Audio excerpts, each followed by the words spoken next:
하나님 앞에 정한 시간이 되었습니다. 우리 다 같이 오순절 후 21번째 주일 예배를 건전한 마음으로 하나님 앞에 예배하겠습니다.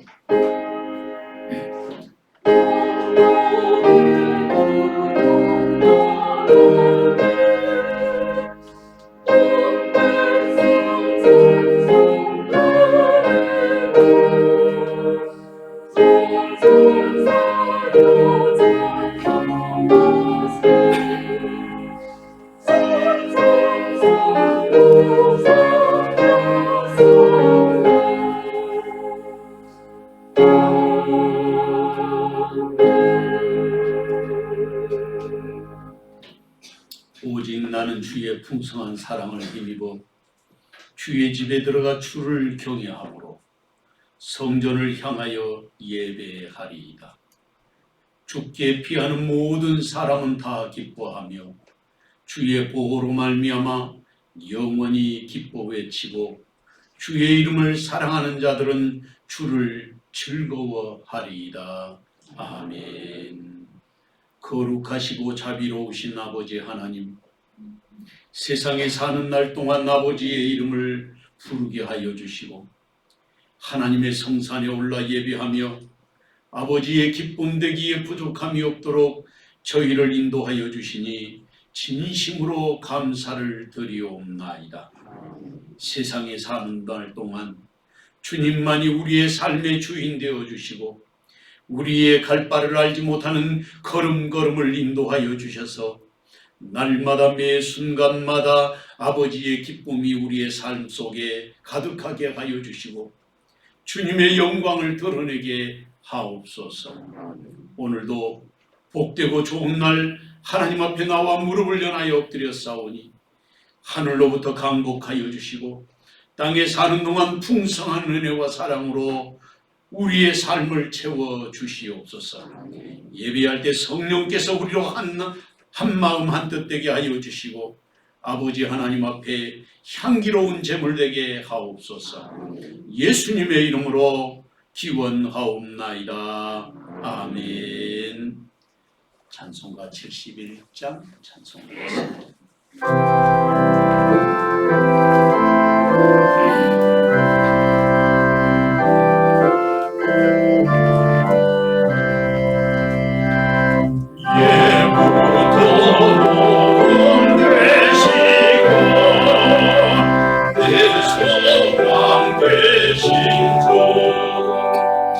이 세상 꿈과 주께도 늘 보호하시니 이 천지 만물이 있기 전 주는 계셨고 온 세상 만물 견해로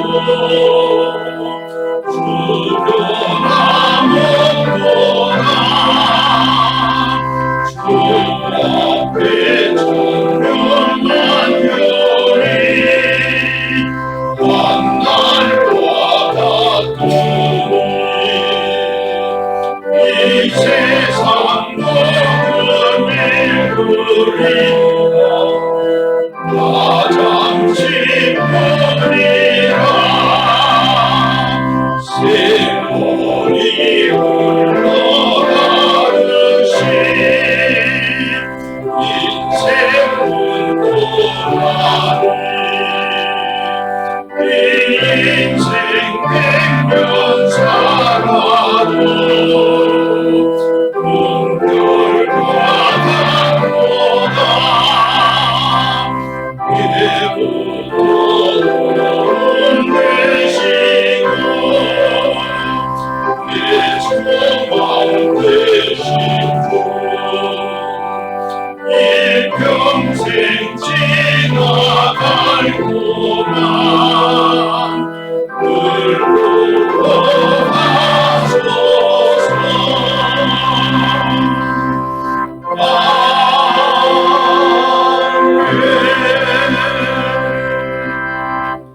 성시교독은 찬송 뒤에 있는 교동문 제36번 시편 50편 말씀 교독하겠습니다. 주여 주는 대대 우리의 거처가 되셨나이다. 산이 세기 전 땅과 세계로 주여 조성하시기 전곧 영원부터 영원까지 주는 하나님이시니라. 주께서 사람을 뒷글로 돌아가게 하시고 말씀하시기를 너희 인생들은 돌아가라 하셨사오니 주의 목에는 천년이 드러나 거대하며 땅에는 순간 낙을 뿐입니다. 주께서 그들을 홍수처럼 쓸어가시나이다. 그들은 잠깐 자는 것 같으며 아침에 돋는 풀 같으니이다. 푸른 아침에 꽃이 피어 자라다가 저녁에는 썩어가나이다. 우리는 주의 노에 소멸되며 주의 분내심에 놀라나이다.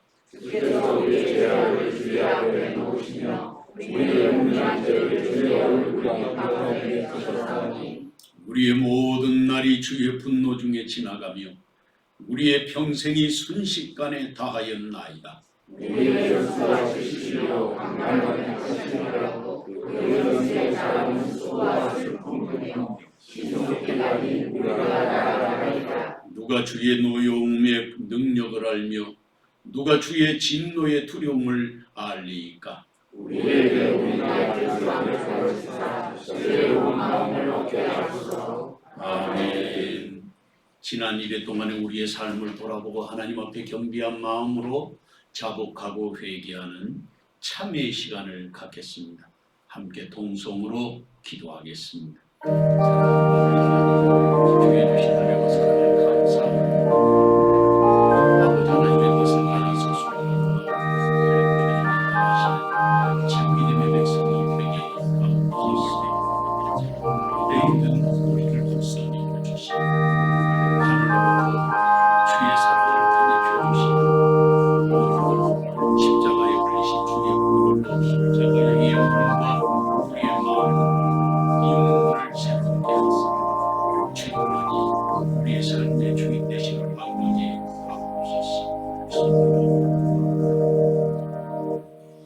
여호와께서 그의 앞으로 지나가시며 선포하시되 여호와라 여호와라 자비롭고 은혜롭고 노하기를 더디하고 인자와 진실이 많은 하나님이라. 인자를 천대까지 베풀며 악과 과실과 죄를 용서하리라. 아멘.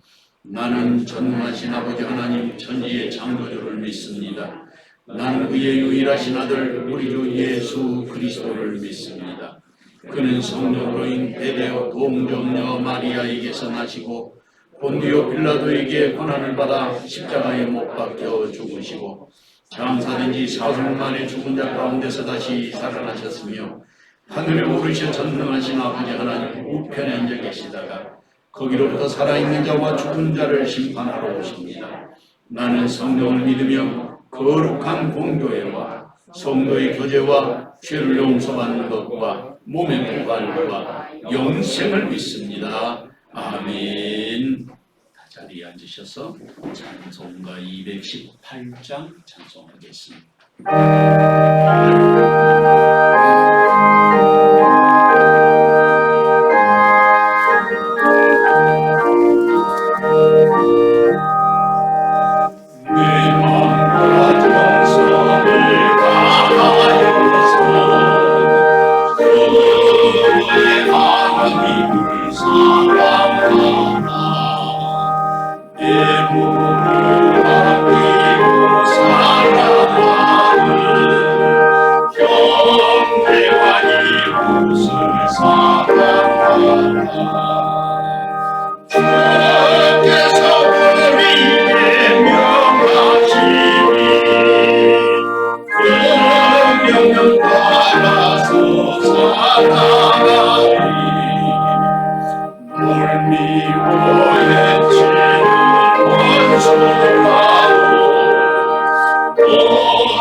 신실한 마음으로 불을 빌나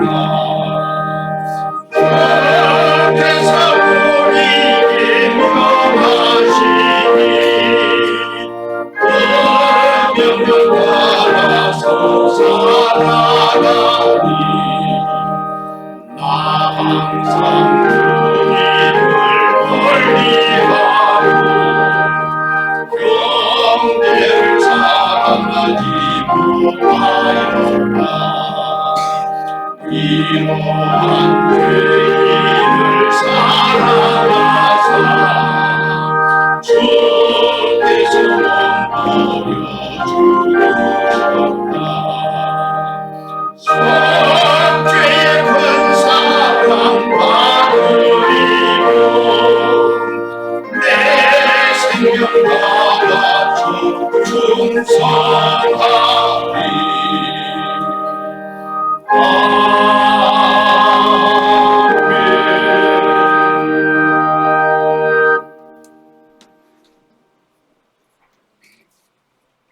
인간의 생사화복을 주장하시는 거룩하신 하나님 아버지, 저희들을 구원하사 주님의 백성으로 삼아주시고 거룩한 주님의 이름을 찬양하게 하시니 감사와 찬송을 드리옵나이다.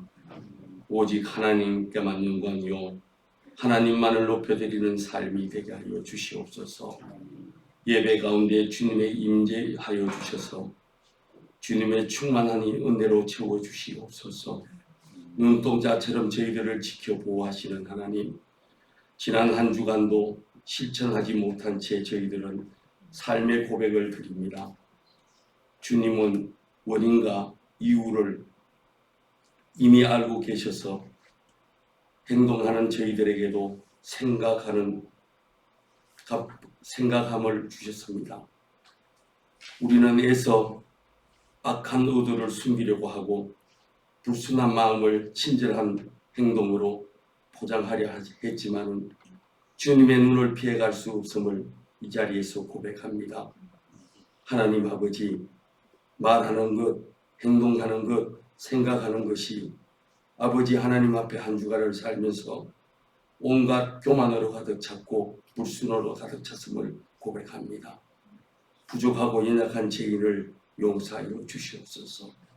오늘 이 시간 말씀을 통하여 우리의 모든 마음과 생각을 정결하게 하여 주시고 성령에 충만하게 하사 온전히 주님 안에서 새롭게 되는 시간이 되게 하여 주시옵소서.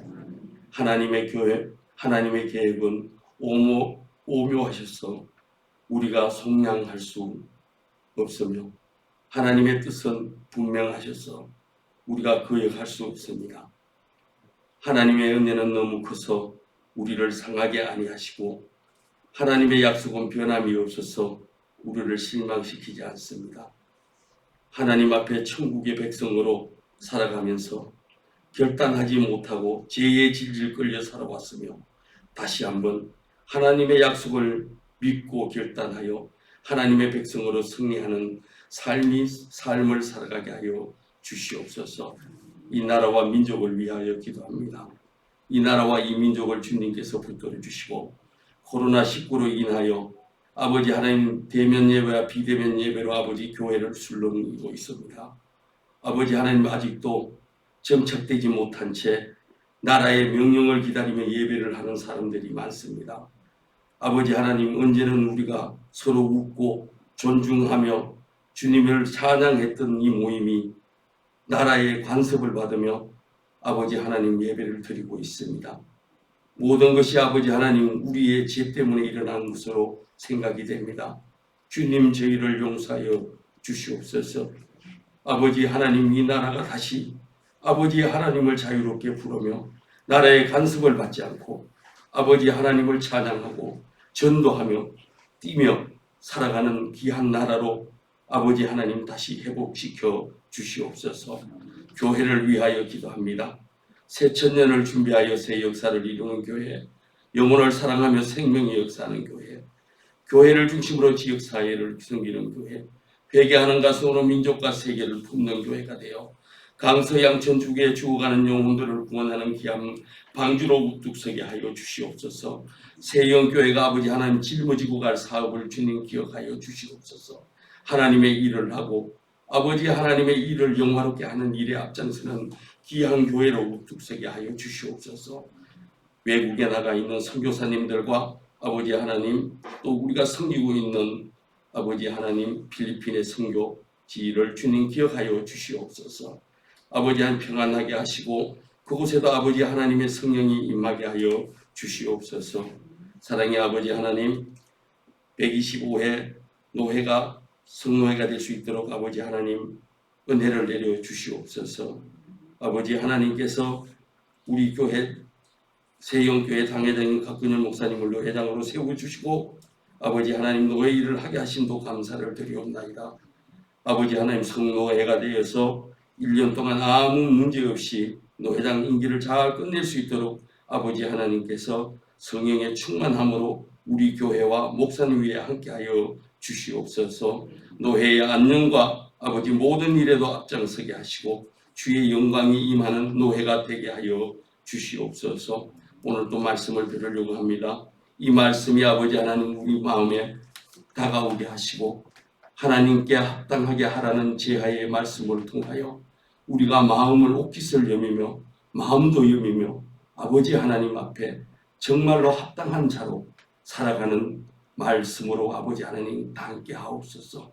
오늘도 아버지 하나님 재단에서 수고하는 이들의 손길을 기억하여 주시고 성가대의 찬양을 기뻐 받아 주시옵소서. 또 아버지 하나님 결혼식을 한 젊은 청년에게도 주님 함께하여 주시고 앞날에 아버지 하나님 주님의 영광을 보게 가게 하시고 그 가정이 아버지 축복된 가정으로 살아가게 하옵소서. 우리를 죄에서 구원하신 예수님 이름으로 기도드리옵나이다.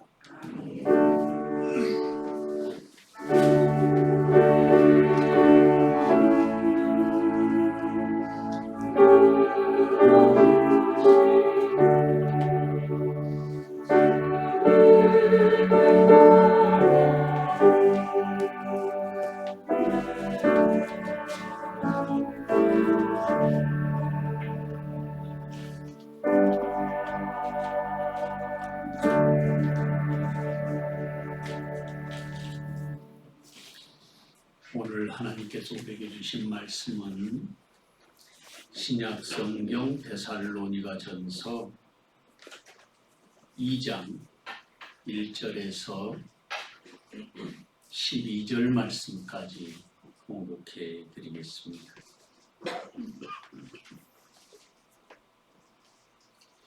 형제들아, 우리가 너희 가운데 들어간 것이 헛되지 않은 줄을 너희가 친히 아나니 너희가 아는 바와 같이 우리가 먼저 빌립보에서 고난과 능욕을 당하였으나 우리 하나님을 힘입어 많은 싸움 중에 하나님의 복음을 너희에게 전하였노라. 우리의 권면은 간사함이나 부정에서 난 것이 아니요 속임수로 하는 것도 아니라 오직 하나님께 옳게 여기심을 입어 복음을 위탁받았으니 우리가 이와 같이 말함은 사람을 기쁘게 하려 함이 아니요 오직 우리 마음을 감찰하시는 하나님을 기쁘시게 하려 함이라.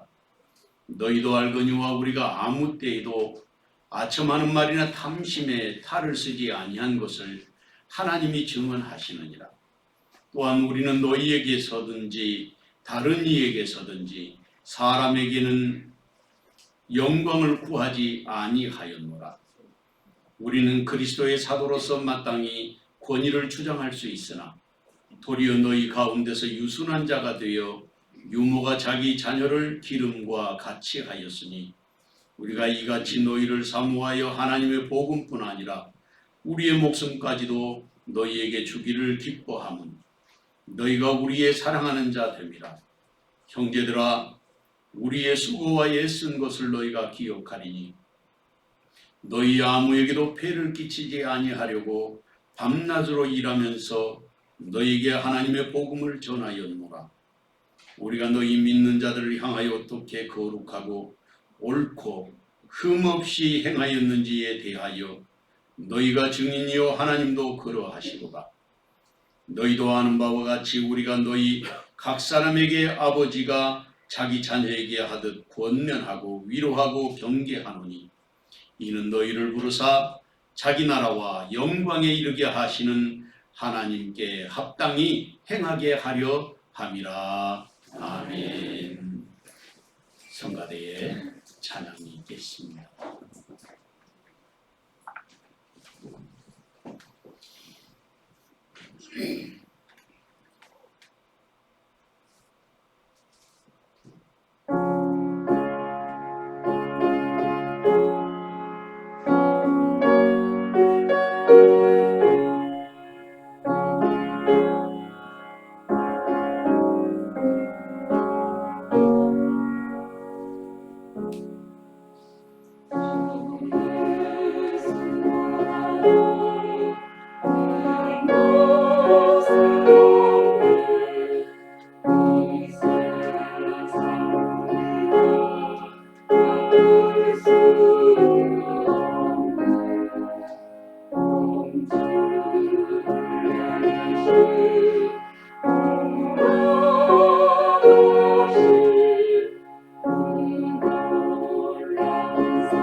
아멘. 감사합니다.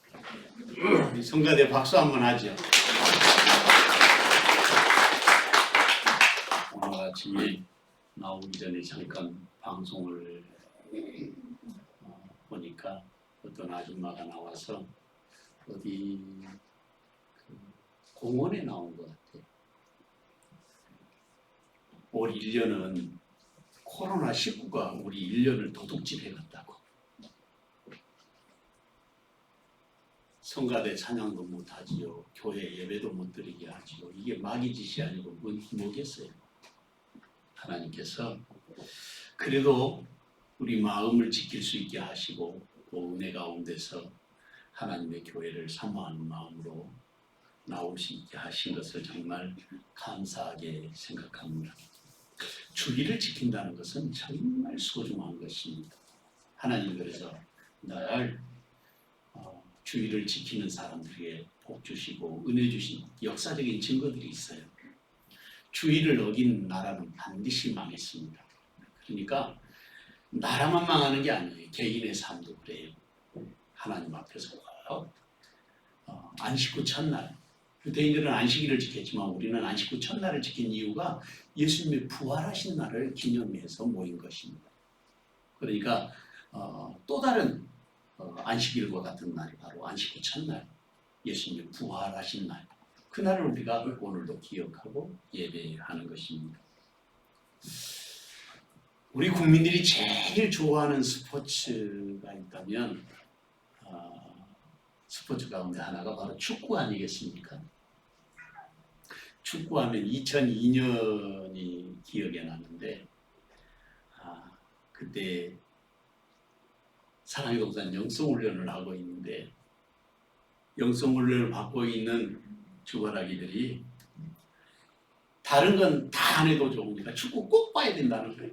그래서 할 수 없이 운동장에 모아놓고 스카이 그 안테나 해서 축구를 운동장에서 봤던 기억이 있습니다. 그날 우리가 이겼어요. 얼마나 축구를 좋아하는지. 근데 이 축구하는데 제일 중요한 것이 선수들이기도 하지만 선수들과 선수들이 맞붙어 싸울 때 그것을 운영하는 사람이 있는데 그 사람이 바로 심판관이에요.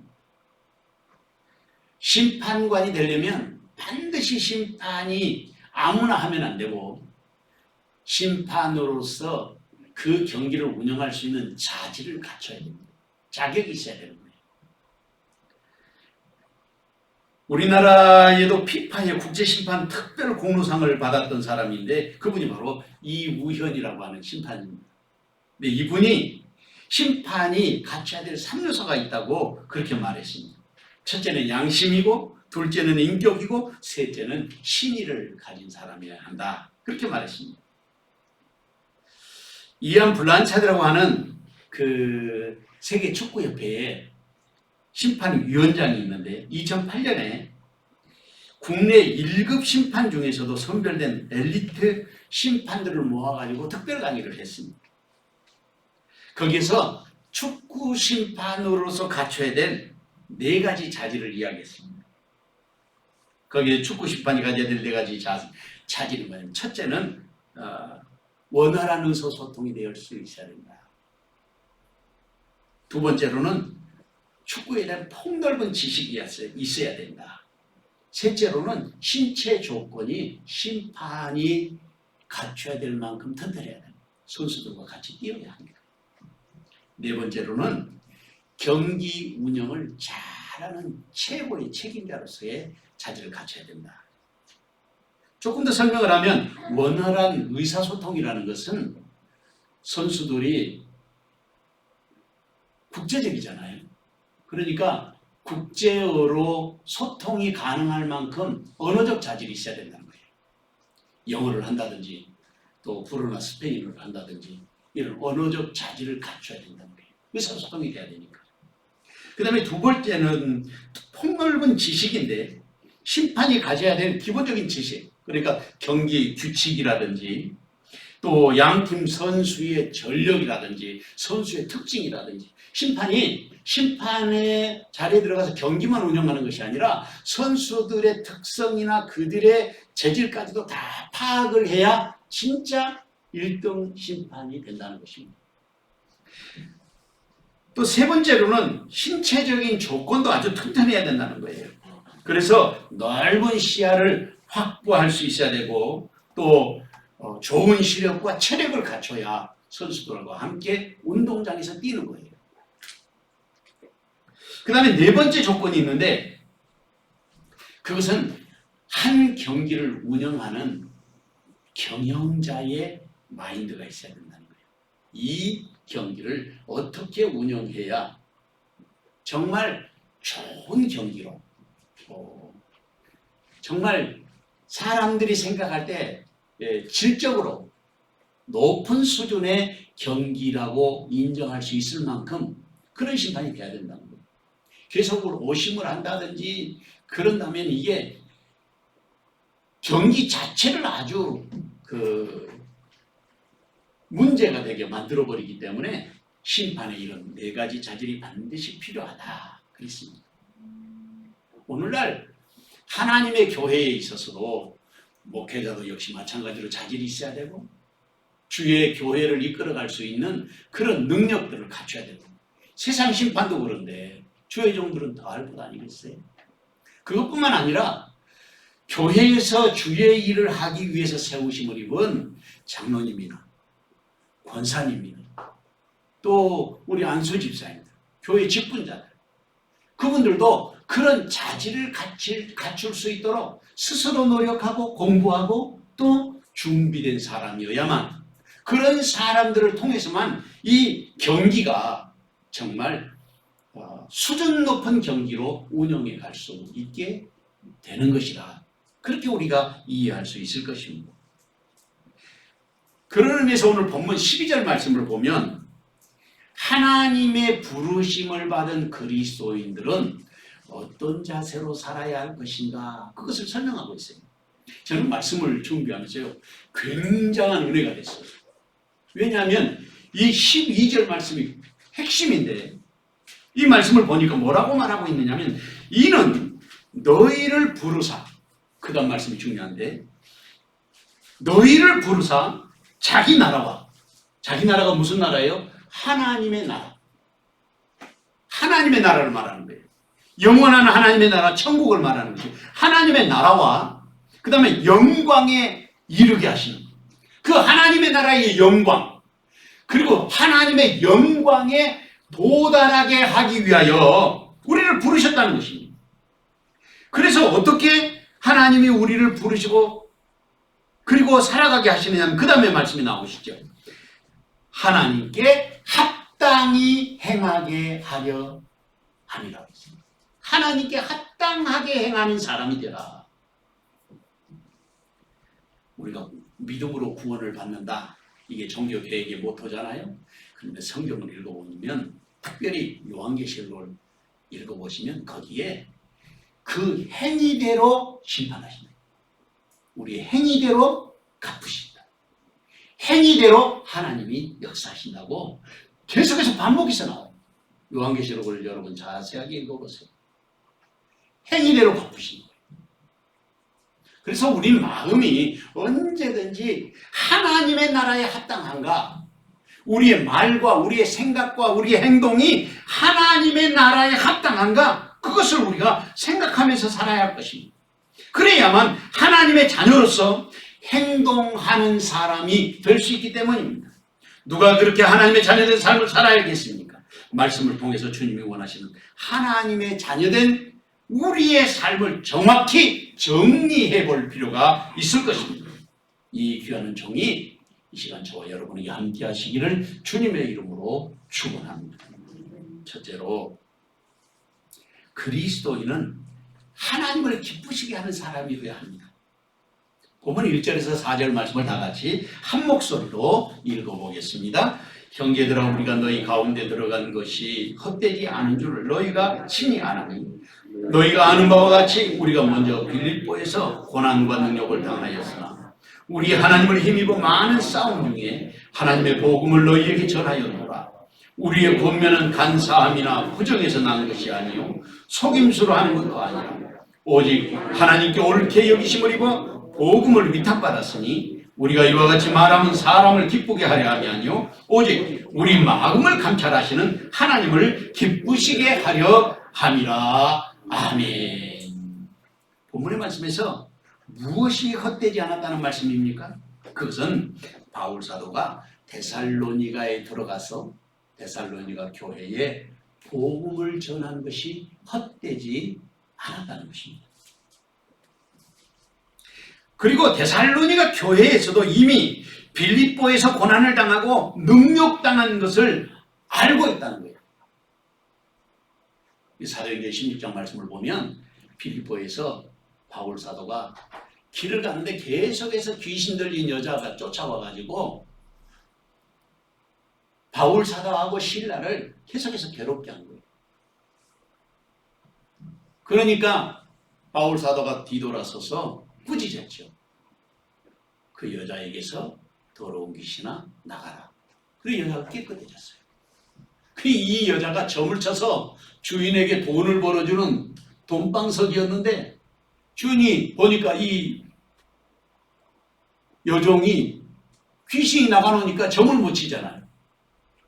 돈을 못 벌어. 그리고 화가 난 거예요. 그래서 빌립보에서 바울과 실라를 고소한 거예요.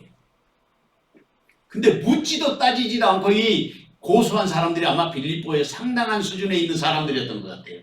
그러니까 바울 사도하고 실라를 데려다가 곤장을 쳤는데 40에 하나가 아마 매를 떨었어요. 그러니까 이 엉덩이 얼마나 불이 났겠어요. 여러분, 곤장을 40대 맞으면 이 엉덩이에 있는 그 살이 다 터져버립니다. 안 맞아봤죠? 제가 어려서 밴드부 하면서 맞아봐서 알아요. 얼마나 아픕니다. 그리고 이게 터지면 있죠. 그게 그대로 이게 피가 굳어가지고 옷에 달라붙어요. 그러면 그걸 떼려면 무지무지 고통스럽고 아파요. 근데 바울 사도하고 실라는 40대나 맞았잖아요. 그런데 거기에서 바울과 실라가 찬송하고 기도해 그 밤에 그 고통스러운 몸을 안고 그래 하나님이 능력으로 역사하셔서 지진이 나고 옥문이 열리고 그리고 팔과 다리에 묶어놨던 착고가 풀린 거예요. 간수가 놀래가지고 뛰어들어오고 그리고는 자살하려고 하는데 우리가 다 여기 있으니 자살하지 마라 그렇게 이야기했잖아요. 그래서 그 간수가 한 말이 선생이여 내가 어떻게 하여야 구원을 얻으리니까 그랬더니 유명한 말을 남깁니다. 거기에서 31절에 주 예수를 믿으라 그리하면 너와 너의 가족이 구원을 얻으리라. 이게 바울 사도가 고난을 당하면서 얻은 굉장한 하나님의 은총과 축복이에요. 이 소문이 빌립보하고 데살로니가하고 이렇게 그렇게 멀지 않는 곳이거든요. 마케도니아 북부 지역이니까. 그 데살로니가까지 바울 사도의 소문이 쫙 퍼졌던 거죠. 그게 이제 오늘 본문에 나와 있는 이 말씀이에요. 빌립보에서 고난과 능력을 당하였으나 이 말이 그 말이에요. 한 줄로 써져 있지만 그게 긴 여정의 고난의 시간들을 여기다 담아놓은 것입니다. 그러니까 여기에 나와 있는 이 말씀을 보면 바울 사도가 그 고난과 능력을 당했지만 우리 하나님을 힘입어 많은 싸움 중에 하나님의 복음을 너희에게 전하니, 여기 하나님을 힘입었다 그랬어요. 사람의 권위나 권세로 말하는 것이 아니라 하나님의 능력을 우리는 덧입어야 됩니다. 제가 어렸을 때는 목사님이 강대상에서 하나님의 능력을 덧입어야 한다는 말을 이해를 못했어요. 왜냐하면 나한테는 관계가 없는 말씀 같았어요. 그런데 성령 충만 받고 기도할 때마다 하나님의 능력으로 역사하시고 말하는 대로 되고 기도하는 대로 되는 역사를 보면서 하나님의 살아계심을 경험하니까 그런 생각이 완전히 사라지게 된 것입니다. 그래서 여기에 우리 하나님을 힘입어 많은 싸움 중에 하나님의 복음을 너희에게 전하였노라. 오늘도 우리 자신들의 신앙적인 결단과 믿음의 자세는 바로 여기에서부터 출발해야 된다 하는 것입니다. 그런 어려움 속에서도 믿음이 식어진 것이 아니라 도리어 더욱 불타올라서 복음을 데살로니가에까지 와가지고 전한 것입니다. 이런 열정으로 바울 사도가 데살로니가에 복음을 전한 것처럼 오늘 우리 마음도 식어지지 않는 가슴이 되어야 할 것입니다. 그것이 이 시대에 꼭 필요한 영성이 아니겠습니까? 그리고 여기에 이제 이어서 바울 사도가 그런 말씀을 하셔요. 3절에 우리의 권면은, 우리의 권면, 이 권면이라는 게 바로 복음에 대한 전도를 말하는 거예요. 복음을 전도하는데 어떻게 전도했는가? 우리의 권면은, 바울 사도가 전하는 복음은 어떤 것이라고 말하냐면 간사함이나 부정에서 난 것이 아니요 속임수로 하는 것도 아니라고 했어요. 속임수가 아니라는 거예요. 복음은 속임수가 아니에요. 복음은 하나님의 확실한 약속이에요. 그런데 우리의 눈이 가려져서 그것을 보지 못하는 것입니다. 그걸 볼 수 있어야 돼요. 보려면 어떻게 해야 되냐? 우리의 죄로부터 자유함을 받고 우리가 주님 앞에 성결함을 입어요. 위로부터 난 지식, 위로부터 오는 지혜를 얻어야 되는데 첫째가 성결함. 우리가 성결함이 있어요. 그런데 여기서 감사함이나 부정에서 난 것이 아니요 속임수로 하는 것도 아니라 그랬어요. 그리고 이어서 오직 하나님께 옳게 여기심을 입어 복음을 위탁받았으니, 복음을 위탁받았다는 거예요. 하나님의 것인데 대신 관리하라고 부탁했다는 거예요. 오늘 세형교회에서 복음을 위탁받은 자는 물론 주의 종인 목사가 위탁받았지만 여기서 또 여러분들이 주님의 복음을 위탁받아서 세상으로 나가는 것입니다. 이런 영적인 원리들을 우리가 분명하게 알고 있어야 말씀 안에서 실망하지 않고 실족하지 않게 되는 것입니다. 그래서 여기서 하나님께서 옳게 여기셨다. 여기서 바울 자신의 그 사도성이 드러나고 있는데 그게 뭐냐면 바로 복음의 위탁자라는 것입니다. 이게 로마서 15장에도 나오는데 바로 복음을 맡은 제사장이라고 했어요.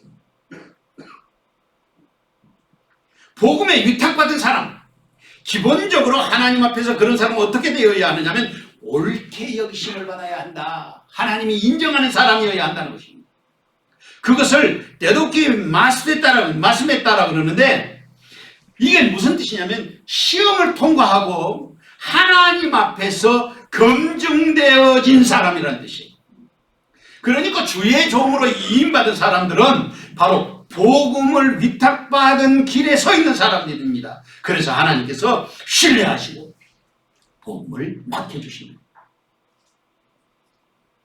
그리고 이어지는 말씀에 우리가 어떤 자세로 하나님의 말씀을 전파하고 어떤 자세로 하나님의 말씀을 들어야 할 것인가 그걸 생각하게 하는데 그것은 사람을 기쁘게 하기 위한 말씀이 아니라 반드시 하나님을 기쁘시게 하는 말씀이어야 한다.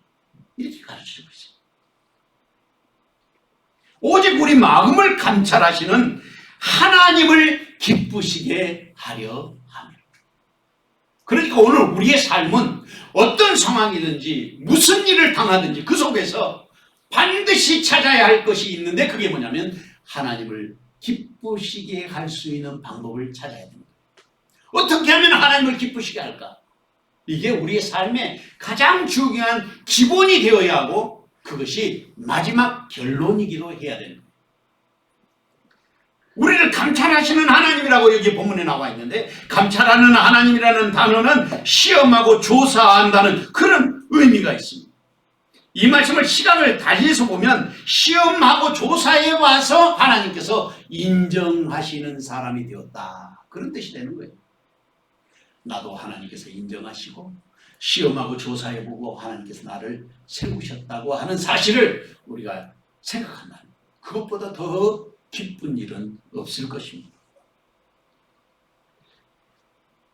그러니까 그리스도인은 하나님의 뜻이라고 인정되면 그것은 반드시 실천해야 됩니다. 반드시 우리가 행동으로 옮겨야 할 것을 말하는 것입니다. 하나님이 나를 시험하시고 신뢰하신다는 그 전제가 있기 때문입니다. 사람을 기쁘게 할 것인가 아니면 하나님을 기쁘시게 할 것인가를 묻고 있는 것입니다. 사실은 같은 의미인데 하나님을 기쁘시게 하면 그것이 결국에 궁극적으로는 사람을 기쁘게 하는 일이 되는 것입니다. 갈라디아 1장 10절 말씀에 보면 이제 내가 사람들에게 좋게 하랴 하나님께 좋게 하랴 사람들에게 기쁨을 구하랴 내가 지금까지 사람들의 기쁨을 구하였다면 그리스도의 종이 아니니라. 사람들을 기쁘게 하는 것은 그리스도의 종이 아니라는 거예요. 사랑하는 성도 여러분, 누가 헛되지 않게 복음을 전하는 사람이 되어야 하겠습니까? 하나님께 옳게 여기심을 받아야 할 사람은 누구입니까? 누가 사람을 기쁘게 하지 않고 하나님을 기쁘게 하시는 사람이 되어야 하겠습니까? 그 자리에 주님은 지금 저 여러분을 부르고 계십니다. 이 귀한 정의 시간 저 여러분에게 함께 하시기를 주님의 이름으로 축원합니다. 둘째로 그리스도인들은 유순한 자와 유모처럼 되어서 교회를 섬기는 사람이어야 합니다. 본문 5절에서 8절 말씀을 다 같이 한 목소리로 읽어보겠습니다. 너희도 알거니와 우리가 아무 때도 아첨하는 말이나 탐심의 달을 쓰지 아니한 것을 하나님이 증언하시느니라. 또한 우리는 너희에게서든지 다른 이에게서든지 사람에게서는 영광을 구하지 아니하였노라. 우리는 그리스도의 사도로서 마땅히 권위를 주장할 수 있으나 도리어 너희 가운데서 유순한 자가 되어 유모가 자기 자녀를 기름과 같이 하였으니 우리가 이같이 너희를 사모하여 하나님의 복음뿐 아니라 우리의 목숨까지도 너희에게 주기를 기뻐함은 너희가 우리의 사랑함이 하는 자가 됩니다. 아멘. 데살로니가 교회와 바울 사도의 관계를 여기서 눈으로 그려볼 수 있도록 지금 말씀하고 있습니다. 첫째는 아첨하는 말을 안 했다는 거예요. 아첨이라는 말을 찾아보니까 국어사전에 남의 환심을 사거나 잘 보이려고 알랑거림이라고 그러지. 잘 보이려고 하는. 그게 아첨. 그러니까 아첨은 어떤 의미에서는 진실되고 정직한 사람일수록 남의 환심을 사거나 알랑거리는 그런 말을 하지 못하는 것이 사실입니다. 제가 그래서 킹 제임스 버전, 뉴 킹 제임스 버전을 보니까 영어로 그렇게 돼 있어요. 그 앞부분을 For neither at any time did we use flattering words라고 돼 있어요. 그러니까 아첨하는 말. 두 번째로는 탐심의 탈을 쓰지 않았다. 여기서 탐심이란 말은 탐욕, 또 어떤 것을 강탈하거나 더 가지려고 하는 욕심을 부리는 것, 이런 것을 탐심이라고 하는 것입니다. 이 바울 사도는 여기서 자신의 진실되고 정직한 것을 강조하고 있어요. 이것이 바로 그리스도인들이 가져야 될 삶의 자세죠. 그리고 이 말씀은 바울 사도가 가지고 있는 사도적인 영성과 그의 최상의 신앙 고백이다, 이렇게 말할 수 있어요.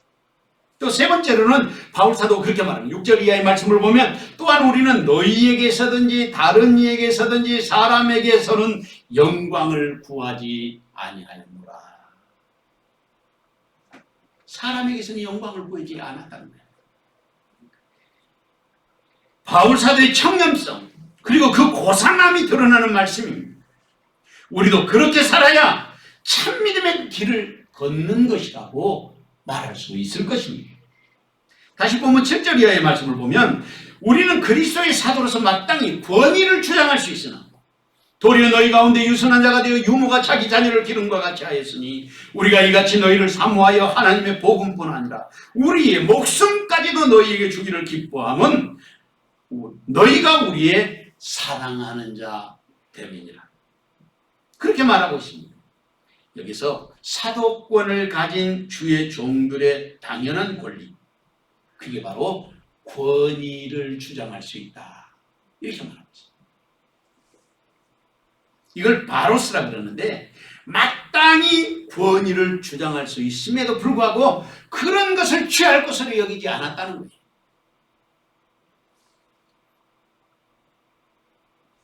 크로스웨이라고 하는 성경 공부에 보면 마가복음을 중심으로 시작해요.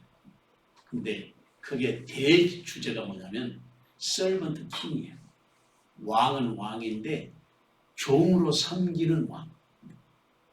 이게 그리스도인들의 정신이고 예수님의 삶의 모습이에요. 죽기까지 복종하셨잖아요. 그러니까 오늘 우리 그리스도인들은 바로 그런 자세로 주님을 섬기고 그런 자세로 주님이 원하시는 뜻을 이루어드릴 수 있어야 하는 것입니다. servant king. 우리가 무엇을 배워야 하느냐? 섬기는 것을 배워야 하는 거예요. 섬긴다는 것은 자기 희생을 말하는 거예요. 나를 내려놓는 걸 말하고 내 것을 내어놓는 걸 말하는 것이죠. 그게 servant king.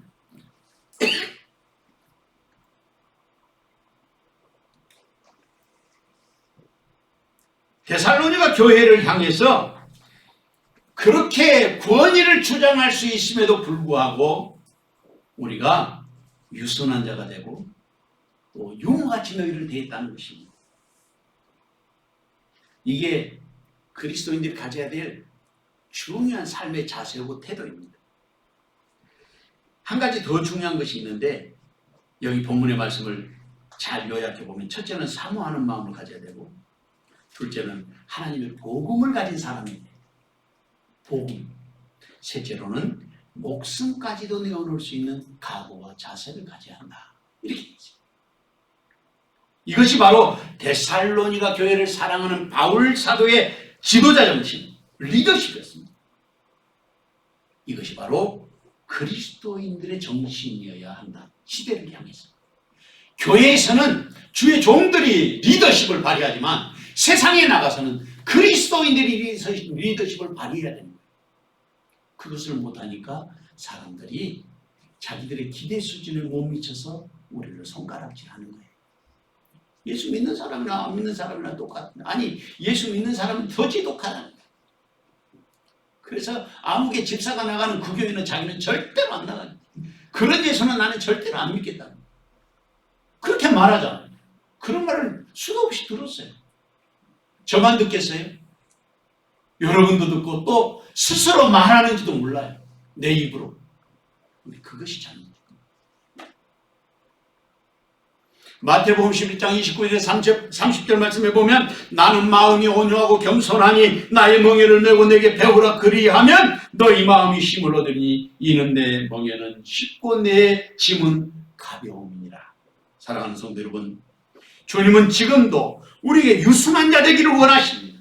누가 하나님이 기뻐하시는 사람 되어야 하겠습니까? 누가 청렴하여 성도의 기쁨 되어야 하겠습니까? 누가 권위를 주장하지 않고 도리어 낮은 데 처하여 주님의 교회를 섬기는 사람이 되어야 하겠습니까? 주님은 그 자리에 저와 여러분이 서 있기를 원하시는 것입니다. 이 귀하는 종이 시간 저와 여러분에게 함께 하시기를 주님의 이름으로 축원합니다. 마지막으로 그리스도인은 거룩하고 흠이 없는 사람이 되어야 합니다. 본문 9절에서 12절 말씀을 다 같이 한 목소리로 읽어보겠습니다. 형제들아 우리의 수고와 애쓴 것을 너희가 기억하리니 너희 아무에게도 폐를 끼치지 아니하려고 밤낮으로 일하면서 너희에게 하나님의 복음을 전하였노라. 우리가 너희 믿는 자들을 향하여 어떻게 거룩하고 옳고 흠 없이 행하였는지에 대하여 너희가 증인이요 하나님도 그러하시도다. 너희도 아는 바와 같이 우리가 너희 각 사람에게 아버지가 자기 자녀에게 하듯 권면하고 위로하고 경계하노니 이는 너희를 부르사 자기 나라와 영광에 이르게 하시는 하나님께 합당히 행하게 하려 함이라. 아멘. 여기서 우리를 놀라게 하는 말씀이 있습니다. 그게 바로 12절 말씀이라 했죠. 12절 말씀은 이는 너희를 부르사 자기 나라와 영광에 이르게 하시는 하나님께 합당히 행하게 하려. 와, 저는 이 말씀을 반복해서 묵상하면서 엄청난 은혜가 됐어요. 하나님의 나라와 하나님의 영광에 우리가 참여하게 되는 거예요. 그 하나님의 영광에 참여하게 하기 위해서 우리를 합당하게 행하는 자가 되라는 거예요. 그런데 놀라운 사실은 그 영원한 하나님의 나라의 영광을 입기 위해서 이 세상에서 우리가 사는 동안에 하나님께 합당하게 행하면 그것이 영원한 나라의 영광이 된다는 거예요. 그러니까 이게 얼마나 남는 장사예요. 우리가 씨를 뿌리면 보통 씨 한 알에서 더 쉽게 벽씨를 우리가 뿌리잖아요. 그 벽씨에서 싹이 올라오면 그 싹이 올라와서 끝에 벼 이삭에 쌀알이 열리거든요. 작게 열리면 80개에서 90개 정도 열리고요. 많이 열리면 통일벼 같은 건 145개까지 열려요. 그 하나이. 그 하나 심으면 그러니까 70배, 80배 많이 열리면 100배, 150배까지 열리는 거예요. 이게. 하나님이 우리에게 하나님의 나라에 대한 비전은 어떻게 우리에게 가르쳐 주시느냐. 세상에서 사는 우리의 삶을 통해서 영원한 나라에 뻥튀기보다도 더 엄청난 축복을 준비하고 계시다. 하긴 그게 바로 이 12절이에요. 그러니까 제가 이 말씀을 늘 읽는 말씀이면서도 충격입니다. 정말 놀라운 일이로군요. 내가 세상에 살면서 정말 주님의 뜻대로 살아야 되겠구나. 그런 마음이 저절로 되는 거예요. 말씀 속에 이렇게 곳곳에다가 하늘나라에 대한 비전을 숨겨두셨어요. 눈이 열리면 볼 수 있는 거예요. 우리가 어떻게 살아야 할 것인가. 이 땅에서 내가 조그만 일을 해도 하나님의 나라의 영원한 나라의 소망이 되는 것을 가르쳐주고 있는 것입니다. 정말 하나님께서 바울 사도가 하나님이 어떤 분인지를 여기 설명하고 있는데 오늘 본문의 말씀에 보면 첫째는 하나님 우리를 부르셨다는 거예요. 근데 이 말씀을 가만히 생각해 보면 이게 보통 사건이 아니에요. 학교에서 선생님이 학생을 부르면요 그것보다 자랑스러운 일이 없죠. 군대 가니까 군대의 장군이 부르면요 그것보다 자랑스러운 게 없어요. 제가 우리 부대 1군단에 그 운변대회가 있어요. 할 줄도 모르는데 어찌어찌 해가지고 제가 나가가지고 2등 했거든요. 우리 포사령관 장군이 상을 주는데 와 이거 가문의 영광이다. 어디다 둔지도 몰라요. 그래도 어쨌든 장군이 주니까 거기에 장군 누구누구 이렇게 써졌는데 굉장한 거예요. 근데 사실은 하나님이 본문 12절에 나와 있는 것처럼 그 영광에 우리를 초대하고 있는 거예요. 하나님은 어떤 분이십니까? 하나님은 만왕의 왕이시고 만주의 주가 되시고 이 세상을 창조하시는 창조주 하나님이십니다. 그분이 자기 자리에 우리를 초대하시는 우리를. 와, 이거보다 더 큰 축복이 어디 있겠어요? 그러니까 새로운 창조의 중심에 누구를 부르냐면 저와 여러분을 지금 부르고 계신다 하는 사실입니다. 둘째로는 우리를 하나님의 나라와 영광에 이르게 하신다는 거예요. 부르셨을 뿐만 아니라 그 영광에 이르게 하시는 분이 하나님. 이 이르게 하신다는 단어가 굉장히 중요한데 이르는 것이 아니라요 이르게 해주시는 거예요. 다시 말하면 하나님 우리를 이끌어 가신다는 거죠. 그러니까 우리는 순종만 하면 되는 거예요. 세 번째로는 우리에게 그렇게 말씀하십니다. 하나님께 합당하게 행하는 사람이 되라. 합당하게 행한 자가 되라. 여기서 하나님께 합당하게 행한다 이 말이 무엇을 말하는 것이겠습니까? 그건 바로 그런 지위에 걸맞은 사람이 되라는 거예요. 그런 지위에 걸맞은 사람, 어울리는 사람. 스스로 여기서 행한다는 말은 실천한다는 뜻이거든요. 그 하나님의 나라에 걸맞은 그런 행동과 그런 일들을 우리가 해야 한다고 여기서 말씀하고 있는 거예요. 그런 사람이 바로 진정한 그리스도인이 아니겠습니까?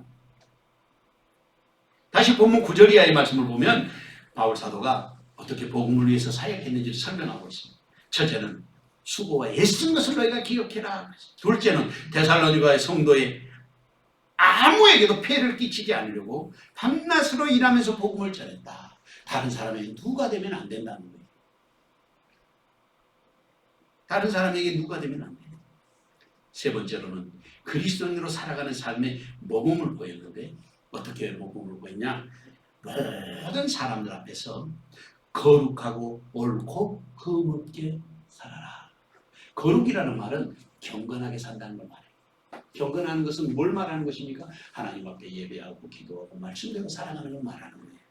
그 다음에 흠이 없다는 것은 우리가 다 알 수 있는 것처럼 우리의 삶의 인생의 흠 여러 가지가 있을 수 있어요. 그래서 우리의 말하는 것이나 행동하는 것이나 우리가 살아가는 모든 삶의 여정 속에서 우리가 늘 조심해야 되는 거예요. 그것이 다 흠이 되는 거예요. 근데 바울 사도가 경건하고 흠없는 그리고 옳은 사람이 되었다. 사람들이 다 인정할 만한 사람, 무엇에든지 옳은 사람이 되었다. 그렇게 말할 수 있어요. 바울 사도는 그렇게 정직하고 그렇게 경건하고 그렇게 피난할 것이 없는 그런 모범적인 사람이 되었다는 것입니다.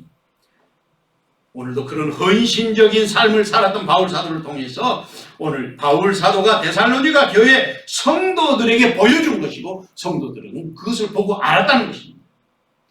그런데 그 수고를 본문의 말씀에 보면 하나님도 아신다는 거예요. 사람만 아는 게 아니라 데살로니가 교인들만 아는 것이 아니라 하나님도 아신다. 이것을 11절 이하에서 그렇게 말하고 있어요. 너희도 아는 바와 같이 우리가 너희 각 사람에게 아버지가 자기 자녀에게 하듯이 권면하고 위로하고 경계하노니 이는 너희를 부르사 자기 나라와 영광에 이르게 하시는 하나님께 합당히 행하게 하려 함이라.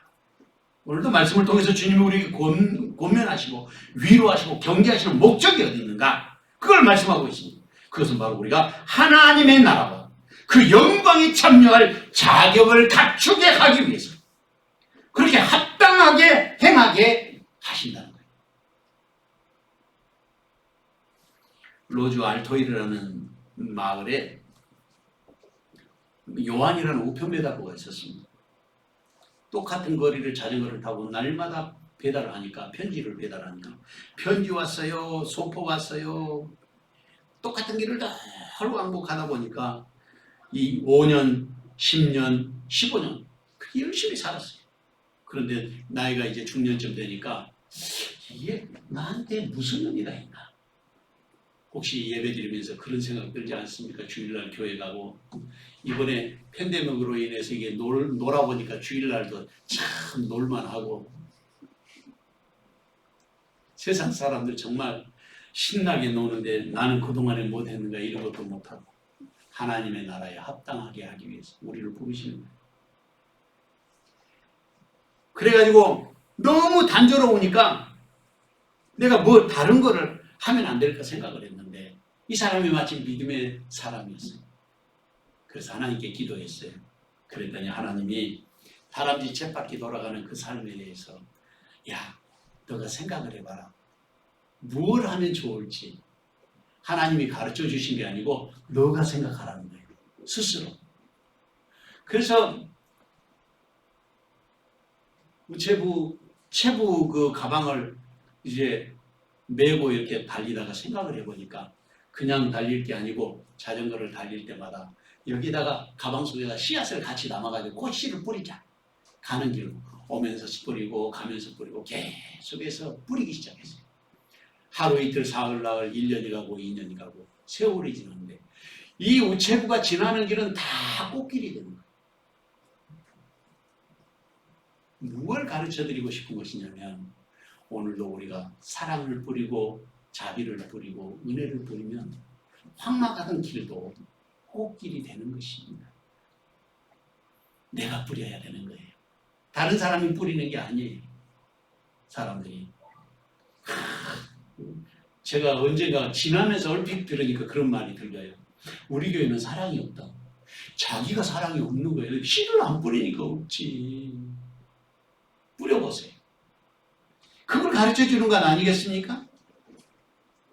욥기 29장 11절에서 17절에 보면 귀가 들은 즉 나를 축복하고 눈이 본 즉 나를 증언하나니 이는 부르짖는 빈민과 도와줄 자가 없는 고아를 내가 건졌습니다. 망하게 된 자도 나를 위하여 복을 빌었으며 과부의 마음이 나로 말미암아 기뻐 노래하였느니라. 내가 의로 옷을 삼아 입었으며 나의 정의는 겉옷과 모자 같았느니라. 나는 맹인은 눈도 되고 다기저는 사람의 발도 되고 빈궁한 자의 아버지도 되며 내가 모르는 사람의 송사를 돌아봐 주며 불의한 자의 턱뼈를 부수고 노획한 물건을 그 이새에서 빼내었느니라. 사랑하는 성도 여러분, 우리는 하나님의 영광의 나라에 초대된 사람들입니다. 그 거룩하심에 참여할 사람이라고 말씀하십니다. 너무나 신기하고 놀라운 일이 아니겠습니까? 누가 하나님의 부르심을 받는 사람입니까? 누가 하나님의 나라와 영광에 참여해야 할 사람입니까? 누가 그 나라에 합당한 믿음의 사람이 되어야 하겠습니까? 그 자리에 주님은 지금 저와 여러분을 초대하고 계십니다. 이 귀한 정의 시간 저와 여러분에게 함께 하시기를 주님의 이름으로 축원합니다. 사랑하는 주님, 오늘도 말씀을 통해서 하늘의 지혜를 알게 하시고 주님께서 감춰두신 비밀들을 깨달아 알게 하시니 감사합니다. 오직 하나님께만 합당한 믿음의 삶을 살게 하옵소서. 예수님의 이름으로 기도하옵나이다. 아멘. 찬송가 301장 찬송하겠습니다.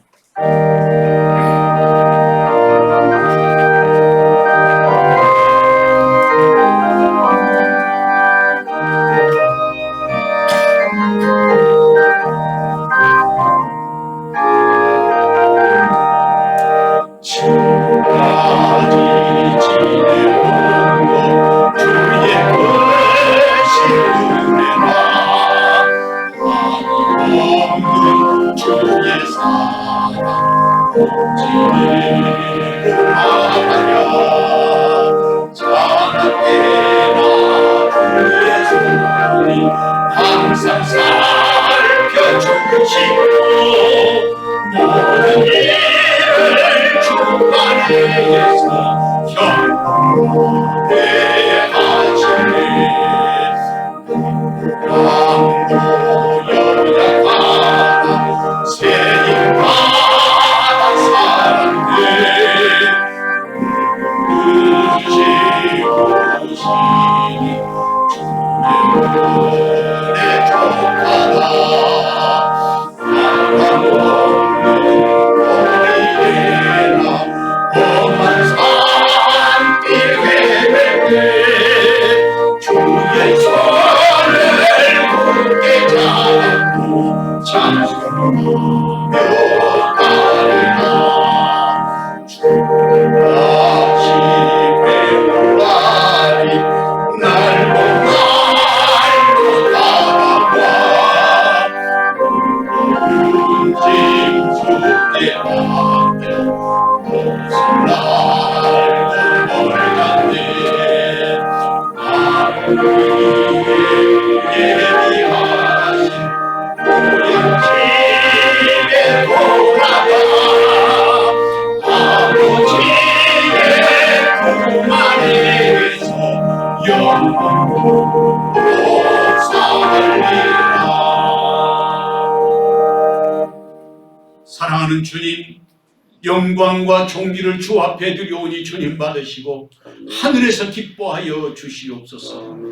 땅에 사는 동안 아버지 하나님께서 주신 하늘 양식으로 우리의 영혼에 채워주시고 우리의 가슴 속에 주님을 사랑하는 아름다운 믿음과 꿈과 비전으로 살게 하여 주시니 감사합니다. 주신 은혜대로 말씀에서 승리하고 믿음으로 주님 앞에 영광되게 하옵소서. 귀한 예물을 아버지 앞에 드렸습니다. 10의 하나와 감사의 예물과 성경금과 건축헌금, 주일헌금과 또한 주님 앞에 드려지는 모든 낙헌 예물들을 두 손들어 축복하오니 하늘로부터 강복하여 주시고 땅에 사는 동안 주의 백성들의 가슴 속에 아버지만을 영화롭게 하는 신실한 믿음과 사랑으로 충만하게 하여 주시옵소서. 주신 은혜를 감사합니다. 사랑하는 주의 자녀들을 축복하오니 복되게 하여 주시고 시대와 역사에 꼭 필요한 일꾼 되어 머리 되게 하시고 꼴이 되지 않도록 주님께서 뛰어난 믿음의 자녀 되게 하옵소서. 예수님의 이름으로 기도하옵나이다. 아멘. 교회 소식 전해드리겠습니다. 아직도 코로나 바이러스 경계 1단계가 지속되고 있습니다. 조만간에 그 백신이 나온다 이렇게 말은 하지만 백신을 주사 맞은 사람들이 이번에 46명인가 돌아가셨어요. 46명, 48명인가.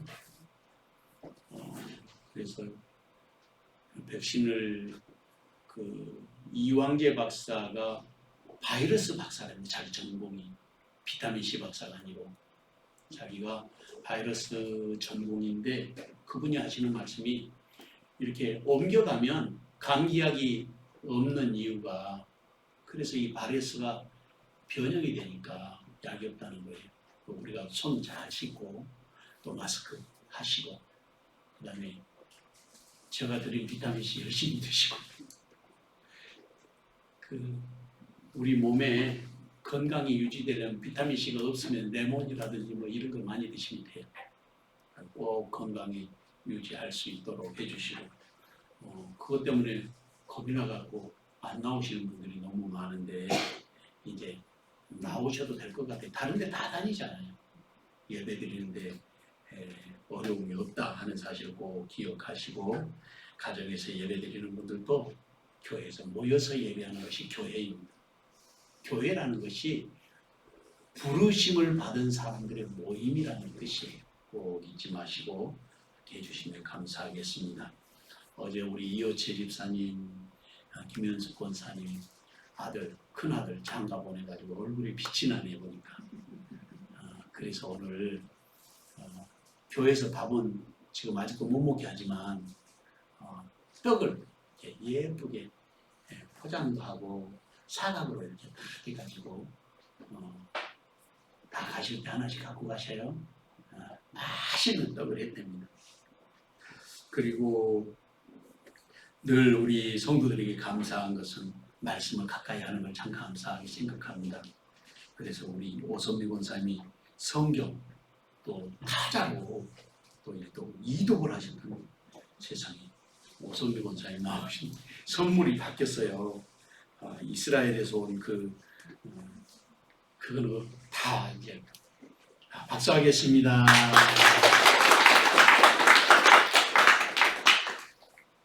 그리고 이번 주 내일 모레 오늘 사실은 주보에 넣어야 되는 제가 안 넣습니다. 내일 모레 우리 영등포 노회가 이제 개최되는데 125회 회기하고 126회기에 이제 세영교회 목사가 이제 노회장이 됩니다. 근데 우리 성도들이 잘 몰라가지고 이런저런 걱정하시는 분들도 많은데 물론 돈이 전혀 필요하지 않다 그것은 아니겠지만 우리 노예가 규모가 제법 큽니다. 그래서 군소교단 노예하고 달라요. 그러니까 우리 노예 예산이 11억 정도 되거든요. 전국에서 6번째로 큰 노예입니다. 우리 노예 안에 성도들이 한 5만 6천 명 정도 되는데 이제 하나님께서 그래도 부족한데 저를 노회장으로 세우셔서 이제 우리 교단적으로도 제가 우리 노회의 대표로 서게 됐습니다. 그것이 하나님의 큰 은혜라 생각이 되고 또 우리 여전대 회원들이 뭐 오시겠다 꽃도 뭐 갖고 오시겠다 그랬는데 우리 임원회에서 지금 코로나 사태 때문에 모든 것을 다 중지하고 노예 장소에 다른 분들이 일체 못 들어오게 그렇게 결의했습니다. 그러니까 오실 필요 하나도 없어요. 염려하실 것도 없고 기도해 주시면 이제 1년 동안 노예를 잘 섬기고 우리 장로님 기도해 주신 것처럼 노예가 그동안에 문제가 많이 있었어요. 그런데 그게 다 해결돼서 제가 노회장 되려니까 불쌍해가지고 하나님 다 해결해 주시고 정리를 잘 해주셨어요. 교회마다 문제가 많았는데 지금 이달 중으로 11월 중으로 이제 모든 것이 다 끝납니다. 그래, 하나님 앞에 감사하고 우리 성도들이 기도해 주시면 좋겠습니다. 또 다른 측면으로 보면 또 우리 교회로서도 참 큰 기쁨이고 저에게도 자랑이 되고 우리 성도들에게도 또 자랑이 될 만한 그런 일이다 생각이 됩니다. 위해서 기도해 주시면 고맙겠습니다. 기도하겠습니다.